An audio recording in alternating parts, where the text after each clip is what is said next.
Hi, I'm Chef Reactions, a former chef turned content creator, and I'm here to talk to you about my company, Back of House Spice Company. 2 years ago, I put down the knife and picked up the phone and started doing reactions to online cooking videos. Since then, I've grown an audience and community of 6 million people across all platforms with over 10 billion views. Here's a little compilation in case you're unfamiliar. I learned this in Texas. Nah, no, you didn't. A dogbo sauce? Because it's for dogs. Let's just launch that. Okay. A couple bags of little Smokies. Ooh, they're wet. All right, we need something like this. We need a timeline cleanse. It says 0.003 out of 10. 10 out of 10, good puppies. 1 out of 10, I definitely eat some. 10 out of 10 would devour. I've also branched out into doing longer form content on my YouTube channel, doing product reviews, hotel reviews, and restaurant reviews. I've been fortunate enough to work with some of the largest brands in the world, and most recently completely sold out of an apron collaboration with Headley and Bennett. So I guess that kind of makes me an influencer now. Kim Kardashian has Skims, Mr. Beast has Feastables, and Emma Chamberlain has Chamberlain Coffee. And to be honest with you, I'm not quite sure who she is. Having said that, I'm now launching Back of House Spice Company, a kitchen culture-based line of premium spice blends with bold, authentic flavors that bring out your inner chef. I chose spices because it's always been a passion of mine to add flavor in people's lives and to make people better cooks. Adding some spice is the easiest way to do so. Also, in 2020, I did an experiment selling $8,000 worth of spice blends from my basement. People love the bold flavors.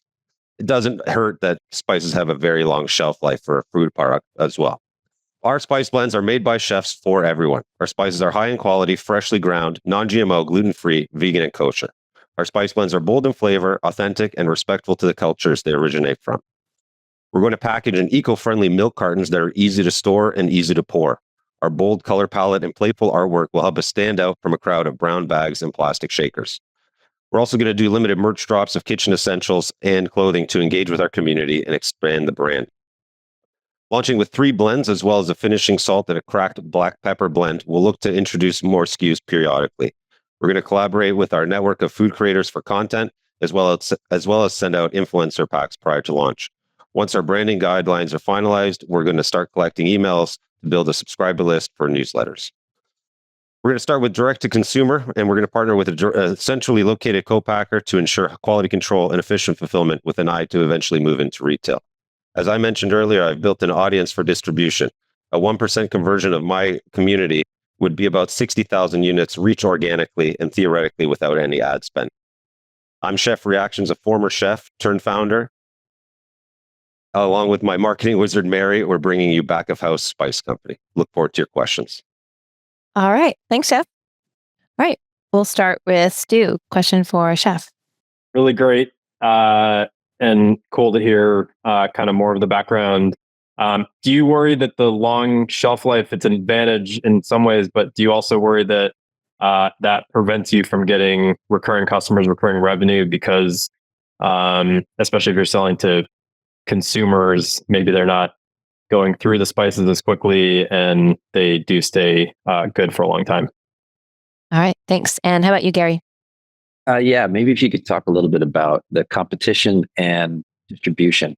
So I know you have the audience, but like, how are you actually trying to move the product generally? Sure. Stu, thanks for your question. With regards to shelf life, it is a bit of a double-edged sword, admittedly. We want a product that's going to last, obviously. We want a high-quality product that's going to have a shelf life. With the staple products such as the salt and the pepper blend, those are going to be constantly renewed, hopefully, items that people use in literally every recipe. Also, we're going to really encourage people to use the spices through content, competitions, contests, things like that, and really engage the audience to use the spices and buy some more after they use them.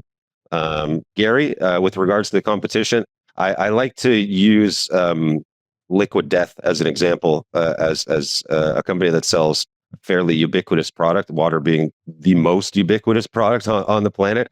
We're really going to use our brand to stand out and use, as I said, the audience that I've kind of built up to build a sense of community.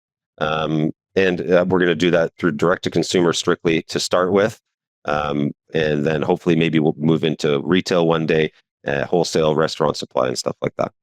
I would be remiss if I didn't interject and say that I'm a huge fan. Oh, thank you very much. I really appreciate That's all that. we Thank are. you. Yeah, it's we have a theory that most people cannot make CPG work, but the people who can really build a billion-dollar business. And Mr. Beast, our friends at Science, Peter Pham and Mike Jones, we're partners with them on Real Boss Sour. We co-led the seed with them.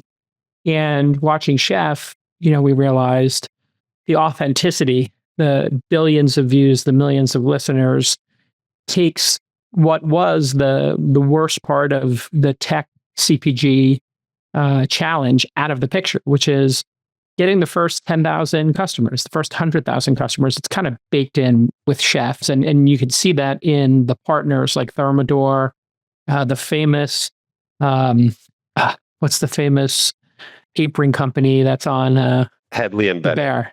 Headley and Bennett. Like he has, the equivalent of the Mercedes-Benz and the, Hermes of his field obsessed with him. And when he came to our Liquidity Angel Summit event, up in Napa, he had to excuse himself from the poker game.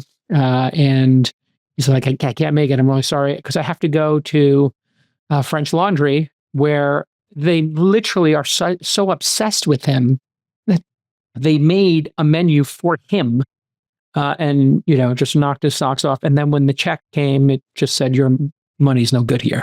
So, influence is, authentic relationships over influence. This word influence is kind of icky, right? I think there's authentic connection that occurs with certain, folks. And, Chef, I've just learned a lot from him as a content creator myself, which is he actually has a fundamental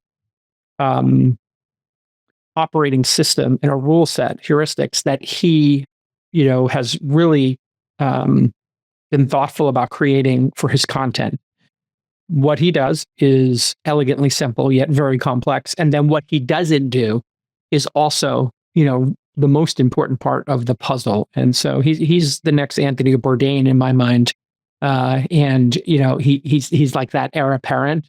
And people say that in the comments, like I trust Chef when he says something, and it's always his reaction is always the first reaction. He doesn't, pre-do it. So you get this like level of authenticity that Gordon Ramsay stole from him and started trying to copy. And then when Gordon Ramsay stole his format, everybody was like, Gordon, not cool. Like just stole Chef's format. Sorry to interrupt you, Jason. I think Gordon did it before me. I know I do it better, but I think Gordon did it before me. I refuse. It doesn't fit my narrative as an investor. Sorry. And I'm talking my book here.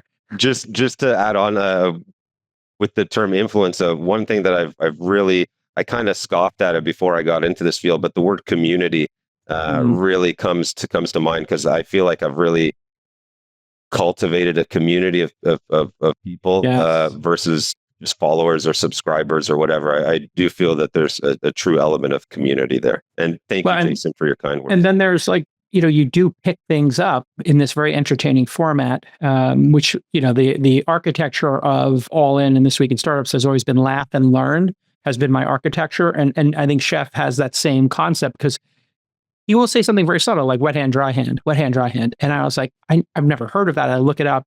This is how you make breaded cutlets.